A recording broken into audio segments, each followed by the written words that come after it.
महीना। सुमित्रा जी की बहू रितु प्रेग्नेंट थी और अब उसकी प्रेगनेंसी का 9वां महीना चल रहा था। रितु का पति देवेश उसका काफी अच्छे से ख्याल रखता था, लेकिन प्रेगनेंसी अपने आप में ही एक अलग ही वक्त होता है जब एक औरत कई तरह के बदलावों से गुजरती है। शरीर के साथ साथ उसके अंदर बहुत सारे इमोशनल चेंजेस भी आते हैं और रितु इन सब चीजों से गुजर रही थी। इसीलिए कई बार वो बहुत परेशान हो जाती थी। उसे बार बार बहुत मुश्किलों का सामना करना पड़ रहा था। एक दिन अचानक शाम के वक्त रितु जोर जोर से रोने लगी। अरे रितु बेटा, क्या हुआ? तुम रो क्यों रही हो? कुछ नहीं मम्मी जी, बस बहुत परेशान हो रही हूँ मैं। हाँ बेटा, वो तो मुझे भी दिख रहा है, तभी तो रो रही हो तुम। लेकिन परेशानी के पीछे की वजह तो बताओ, आखिर बात क्या है? किसी ने कुछ कहा क्या तुमसे? नहीं मम्मी जी, किसी ने कुछ भी नहीं कहा, बस ऐसे ही मेरा मन कर रहा है रोने का। अरे बेटा, ये क्या बात हुई? रोने का मन कर रहा है? अरे तुम माँ बनने वाली हो, अगर इस तरह रहोगी ना तो बच्चा भी रोने वाले नेचर का पैदा होगा। तो फिर मैं क्या करूं मम्मी जी? मुझे बता अपने दिल की बात, मेरे साथ शेयर कर कि क्या परेशानी है। वो क्या है ना मम्मी जी, मैं अपने पेट की तरफ देखती हूँ ना तो अजीब सी घबराहट होती है। अरे लेकिन क्यों बेटा? तुम्हारे पेट में तो तुम्हारा आने वाला बच्चा है, इसे देखकर तुम्हें खुश होना चाहिए। मम्मी जी वो क्या है ना, मेरा पेट इतना बड़ा हो गया है, शरीर की हालत ऐसी हो गई है तो सोच सोच कर डर लगता है कि मैं कभी फिर से पहले जैसी स्लिम और ब्यूटीफुल हो पाऊंगी क्या। अरे बेटा, ये तो कुछ दिनों की बात है, सब कुछ बिल्कुल पहले जैसा हो जाएगा। कुछ दिनों के बाद तुम्हें चिंता करने की कोई जरूरत नहीं होगी। रितु, क्या हुआ? तुम बार बार करवटें क्यों बदल रही हो? रात की 2 बज रहे हैं, सो जाओ ना अब। देवेश, नींद नहीं आ रही है, मैं ठीक से सो नहीं पा रही हूँ। अरे ये क्या, तुम तो उठकर बैठ गई। इस तरह बैठे बैठे पूरी रात बिताओगी क्या? क्या करूं देवेश, पेट की वजह से जैसे ही लेटती हूँ अजीब सा लगने लगता है, ठीक से सो भी नहीं पाती। तुम एक काम करो, अपने पेट के बगल में एक तकिया लगा लो, तुम्हें ठीक से नींद आ जाएगी। वो भी करके देख लिया, अब तो लगता है जब तक बच्चा इस दुनिया में नहीं आएगा मैं ठीक से सो भी नहीं पाऊंगी। रितु, बच्चा आने के बाद कौन सा चैन की नींद सो पाओगी? कम से कम अब तो आराम कर लो। तुम सो जाओ देवेश, मैं बैठे बैठे ही अपनी नींद निकाल लूंगी। और फिर कुछ दिन के बाद सुमित्रा जी के घर पर कुछ परिचित लोग मिलने के लिए आते हैं। मम्मी जी, आप उन लोगों के साथ बैठकर बातें करिए, मैं सबके लिए चाय बना देती हूँ। अरे नहीं नहीं बेटा, मैं कर लूंगी, अभी तुम्हारी तबीयत ठीक नहीं है ना, तुम आराम करो। अरे मम्मी, घर के छोटे मोटे काम तो मैं करती हूँ ना, चाय बनाने में कैसी प्रॉब्लम? अच्छा ठीक है, अगर कोई परेशानी नहीं है तो बना दो चाय। अरे ये क्या बात है सुमित्रा जी, आप तो दादी बनने वाली हैं। हाँ जी, बस ठीक ठाक तरीके से मेरा पोता या पोती इस दुनिया में आ जाए तो चैन हो जाए। सही कहती हैं बहन जी, एक औरत के लिए ये वक्त बहुत मुश्किल होता है। वैसे बहू की तबीयत तो ठीक है ना? हाँ हाँ, तबीयत तो ठीक है, बस ऐसे ही थोड़ी बहुत परेशानी है जो इस वक्त होती है, उसी से गुजर रही है। पहली बार माँ बन रही है ना, कभी कभी परेशान हो जाती है। सुमित्रा जी रिश्तेदारों से बात करती है और उन्हें काफी देर हो जाती है। रिश्तेदारों के जाने के बाद, अरे रितु बेटा, तुम अभी तक किचन में काम कर रही हो? मैंने तुम्हें मना किया था ना, इतनी देर खड़े रहने की क्या जरूरत थी? मम्मी जी, वो मुझे लगा रात के खाने में देर हो जाएगी, इसलिए मैं साफ उधर बिजी थी तो मैं खाना बनाने लग गई थी। अरे बेटा, तुम तो बिल्कुल कुछ भी नहीं समझती, जरा अपने पैरों की हालत तो देखो। हाँ मम्मी जी, मुझे भी ना पैरों में बहुत भारीपन लग रहा है। ये भारीपन नहीं है, ज्यादा देर खड़े रहने की वजह से तुम्हारे पैरों में सूजन आ गई है। अब कमरे में जाकर आराम करो, चलो। और सुनो, अपने पैरों के नीचे ना तकिया लगा लेना, सर के नीचे मत लगाना, ठीक है? अपने कमरे में जाने के बाद। यार ये प्रेगनेंसी भी कितनी अजीब चीज है, कभी रोने का मन करता है, कभी हंसने का। घर में सब मुझे बहुत प्यार करते हैं, लेकिन प्रेगनेंसी की जो प्रॉब्लम्स मैं फेस कर रही हूँ वो मैं किसी को नहीं समझा सकती।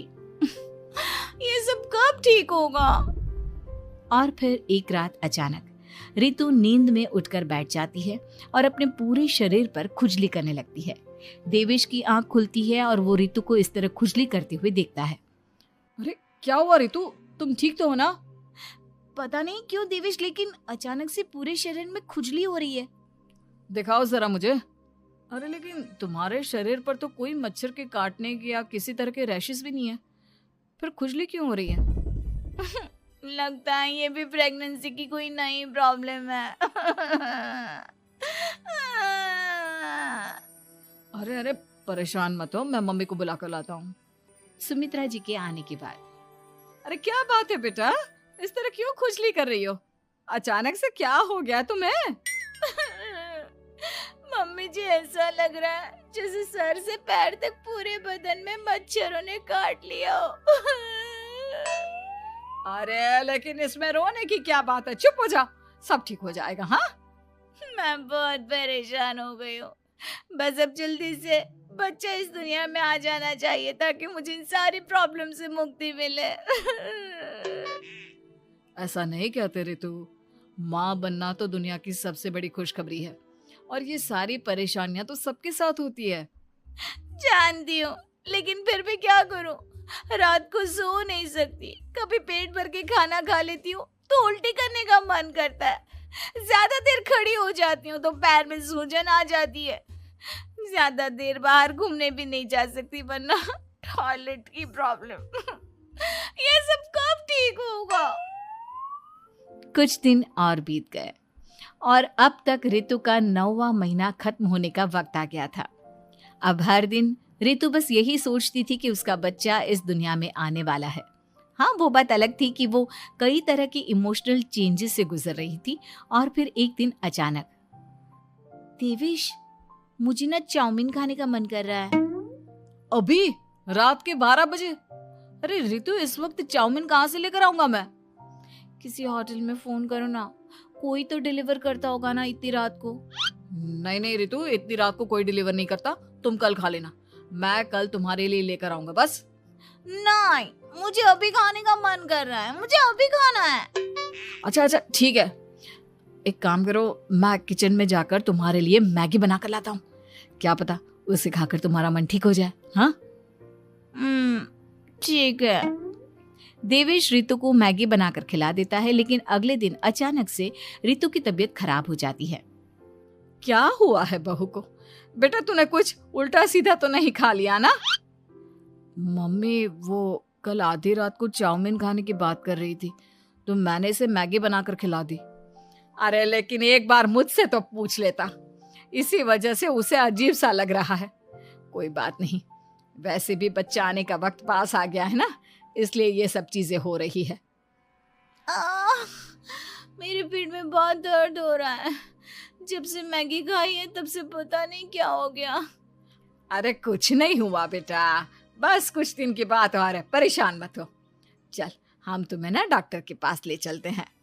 हॉस्पिटल जाने के बाद, डॉक्टर साहब, मेरी बहू की तबीयत ठीक तो है ना? हाँ, वैसे तो सब कुछ ठीक लगता है, डाइजेशन का प्रॉब्लम हो गया है, ऐसे वक्त में हो जाता है। प्रेगनेंसी की वजह से पेट के ऊपर बहुत प्रेशर आ जाता है, इसलिए डाइजेशन थोड़ा वीक हो जाता है। और उन्होंने रात के वक्त मैगी खा ली, इसलिए उनको ये प्रॉब्लम हो गया। डरने वाली कोई बात नहीं है। थैंक यू डॉक्टर साहब, अब हम इसका ध्यान रखेंगे। लेकिन अब रितु की डिलीवरी का वक्त पास आ गया है, आपको उनका पहले से भी ज़्यादा ध्यान रखना होगा। मैंने चेकअप कर लिया है, 1 सप्ताह के अंदर रितु की डिलीवरी होने के पूरे चांस है। एक दिन अचानक किचन में काम करते करते रितु के पेट में बहुत तेज दर्द होने लगता है। देवेश, मम्मी जी जल्दी आइए।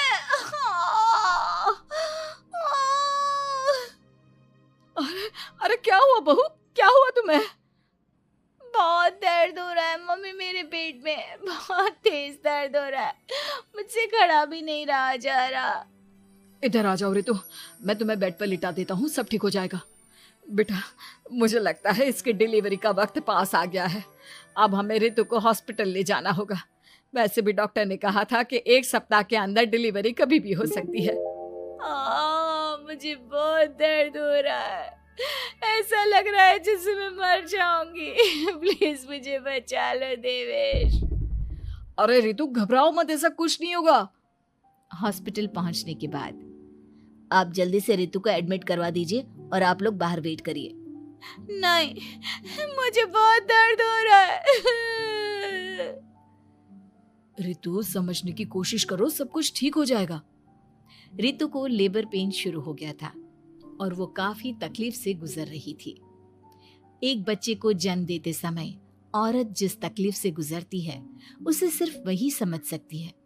रितु की तकलीफ को देखकर देवेश भी काफी इमोशनल हो गया था।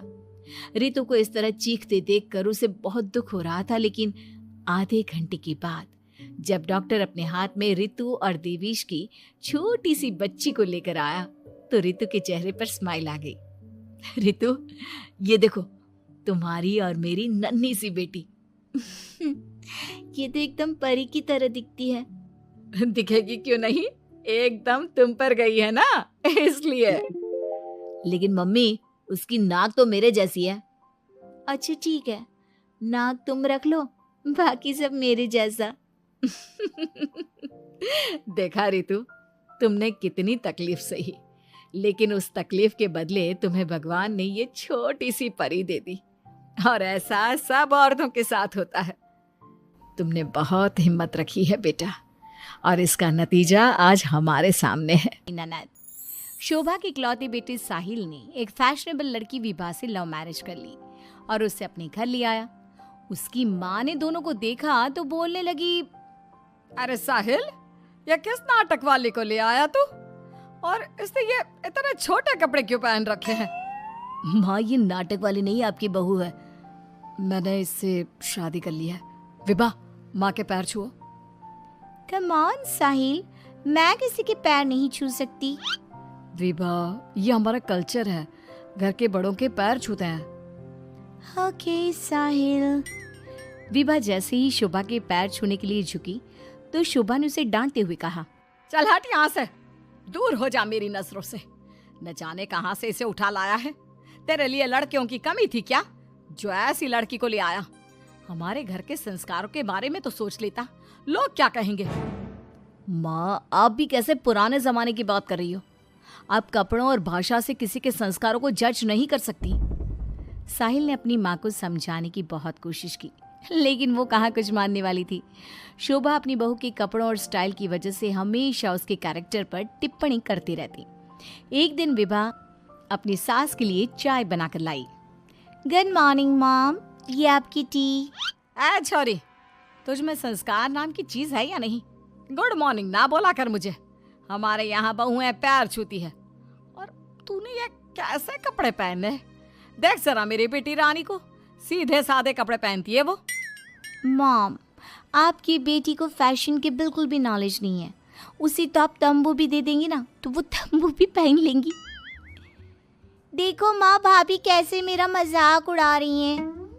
रानी, मैं तुम्हारा मजाक नहीं उड़ा रही, मगर जरा देखो खुद को, कैसी लग रही हो। तुम्हें फैशन का बिल्कुल भी सेंस नहीं है। कुछ तो लड़कियों वाली हरकतें किया करो। चलो कोई बात नहीं, मैं आ गई हूँ ना, सब सिखा दूंगी। इतना कहकर विभा वहां से चली जाती है और रानी सोचने लगती है, भाभी आपने मेरा मजाक उड़ाकर अच्छा नहीं किया।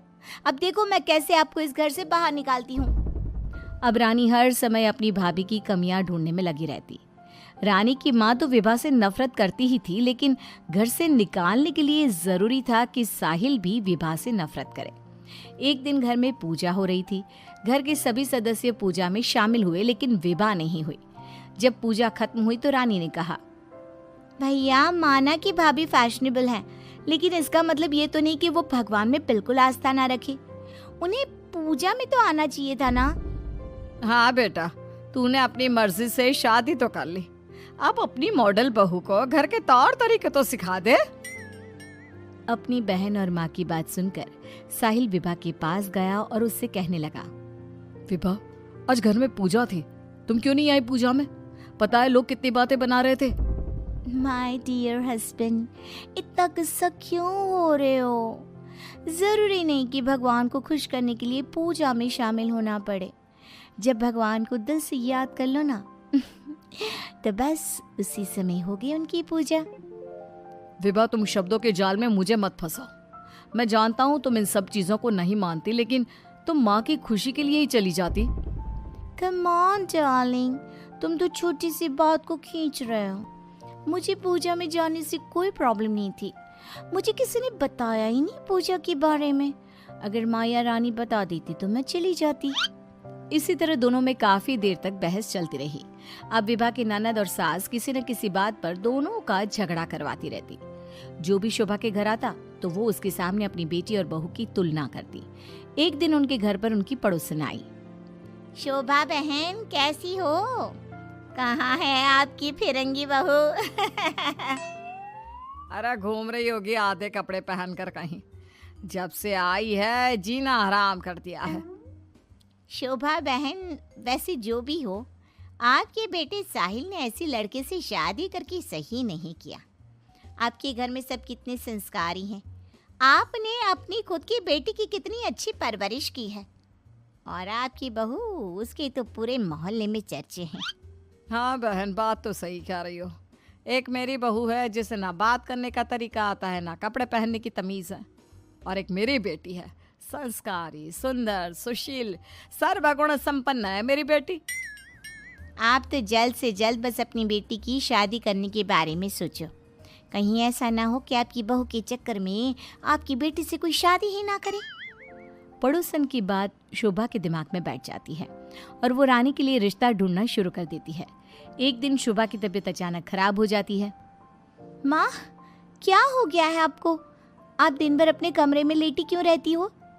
अरे पता नहीं बेटी क्या हो गया है, कई दिन हो गए बुखार आ रहा है। मॉम, आपको डॉक्टर के पास जाना चाहिए।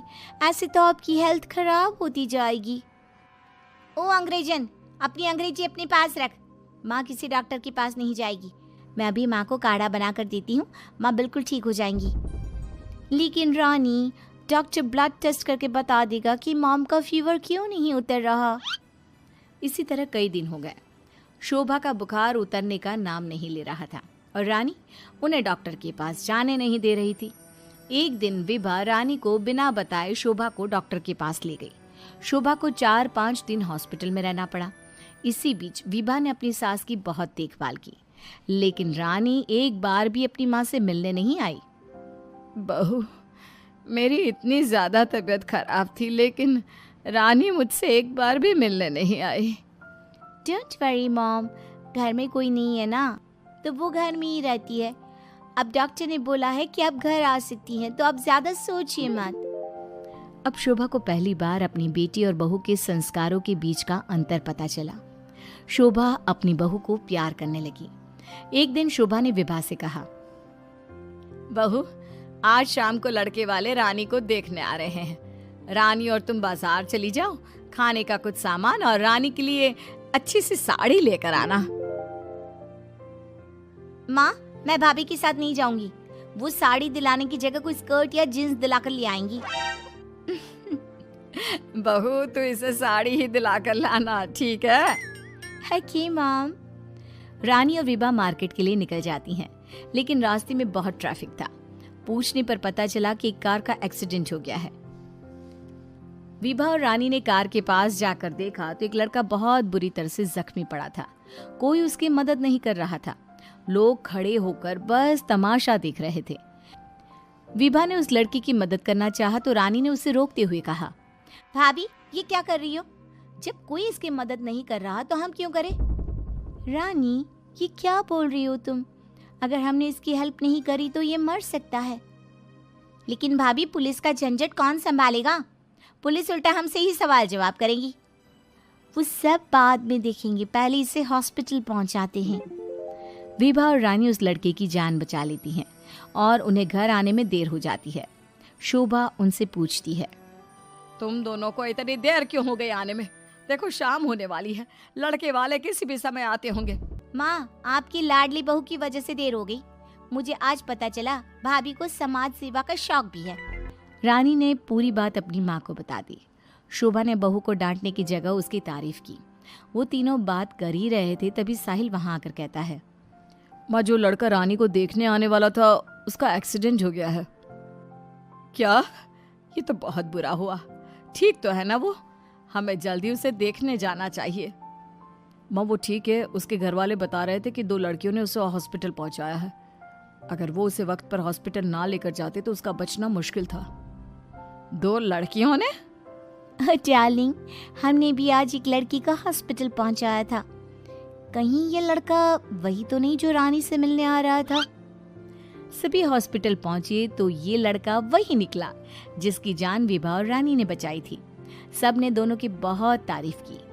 रानी ने अपनी भाभी से माफी मांगते हुए कहा, भाभी मुझे माफ कर दो, मैंने हमेशा आपको गलत समझा। अगर आप ना होती तो मैं कभी भी किसी अनजान आदमी की मदद ना करती। डोंट क्राई डियर, हमें अच्छे काम करते रहने चाहिए। साहिल दोनों की बात सुनकर कहता है, देखा रानी, मैं कहता था ना, संस्कार चरित्र में दिखाई देते हैं, कपड़ों और भाषा में नहीं। इसीलिए कभी किसी के कपड़े देखकर उसका कैरेक्टर सर्टिफिकेट नहीं बनाना चाहिए। है भारत, घर में कोई भी घटना घटे उसका समाधान नहीं होता था, जबकि बहस होती थी। टीवी बहस के जैसी, पैनल में पक्ष और विपक्ष की बात होती थी और न्यूज एंकर होती थी अनुभा गेंडास्वामी, यानी घर की सास। एक दिन किचन में दूध की तपेली खाली मिलती है। बस दोनों बहू, दोनों बेटे और अनुभा गेंडास्वामी के पति आके टीवी डिबेट की जैसी बहस करने लगते हैं। अनुभा गेंडास्वामी पूछता है भारत, दूध वाला हमारा। अरे रे, पब्लिक टीवी पर आखिर तपेली का दूध कहाँ गया? क्या बहू में से कोई इच्छाधारी नागिन है? क्योंकि नागिन को होता है दूध पीने का शौक। क्या किसी विदेशी ताकत का हाथ है जिसने हमारे घर में बिल्ली छोड़ी है? पूछता है भारत। माँ जी, भारत कौन है? अरे भारत हमारा दूध वाला है। ये देखिए, जिनके हाथ में है घर की सत्ता, उन्हें नहीं पता कि दूध वाला कौन है। माँ जी। अरे नाजी नाजी नाजी नहीं चलेगा। माँ जी, ये मेरा शो है, आपकी माँ जी का नहीं। पूछता है भारत, भारत दूध वाला, कि उसकी भैंस या का दूध किसने पिया? अरे माँ जी सुनो तो। अरे कब तक सुने, कब तक? किस की सुने? जनता ने आज घर में चाय नहीं पी, जनता त्राही त्राही कर रही है। माँ जी बोलने तो दो। मैं खुली चुनौती देती हूँ, कहाँ छिपकर बैठा है दूध पीने वाला? दम है तो मुझे इंटरव्यू दे, मैं बोलती बंद कर दूंगी। कहाँ छुप के बैठे हो? अरे बोलने तो दो किसी को, ये मेरा शो है, ये मेरा शो है। अरे पर तुम माँ हमको बुलाती क्यों जब बोलने ही नहीं देना है? पूछता है भारत, दूध वाला की रसोड़े में कौन था जो दूध पी गया? तपेली खाली क्यों मिली? माँ जी क्यों बात का बतंगड़ बना रहे हो? देखिए, ये देखिए, इनके ऐसे असली चेहरे देखिए, इनका असली चेहरा देख लीजिए। जब ये मेकअप नहीं लगाती तब इनका असली चेहरा ऐसा दिखता है। माँ जी कहाँ की बात कहाँ ले जा रही हैं आप? मीडिया का पता नहीं, लेकिन बुढ़िया का काम है सवाल पूछना, और सवाल पूछे जाएंगे। जिसे सवाल पसंद नहीं, पाकिस्तान चला जाए।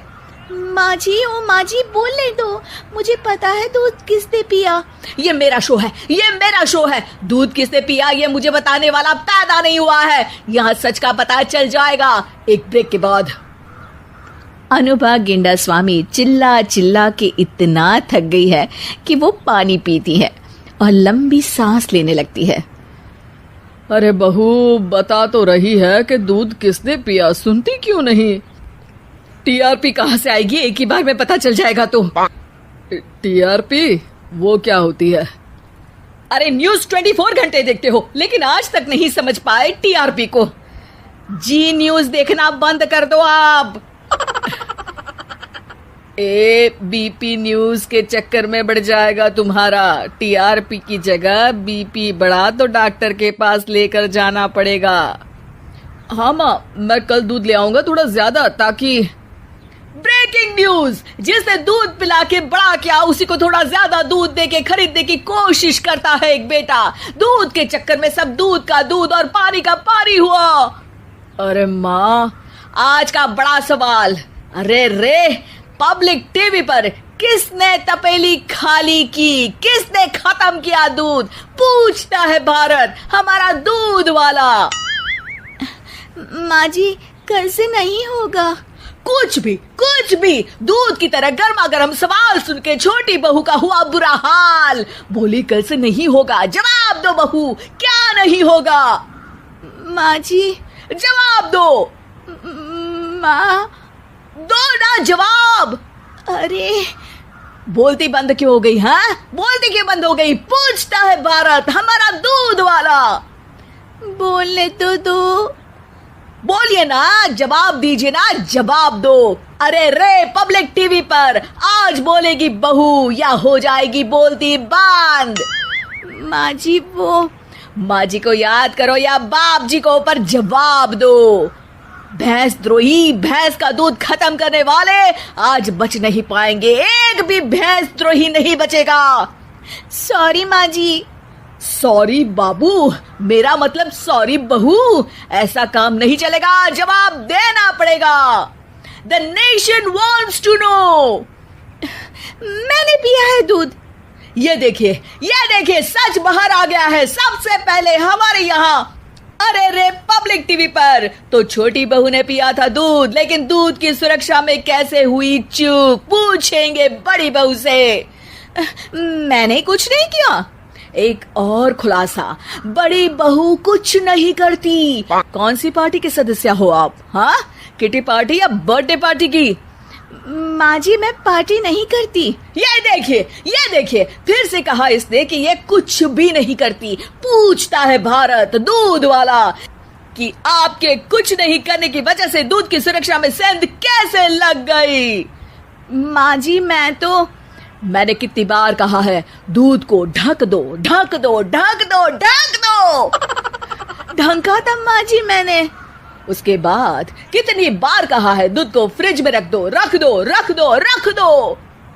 तभी अचानक अनुभा गेंडा स्वामी को चिल्लाने की वजह से चक्कर आ जाते हैं।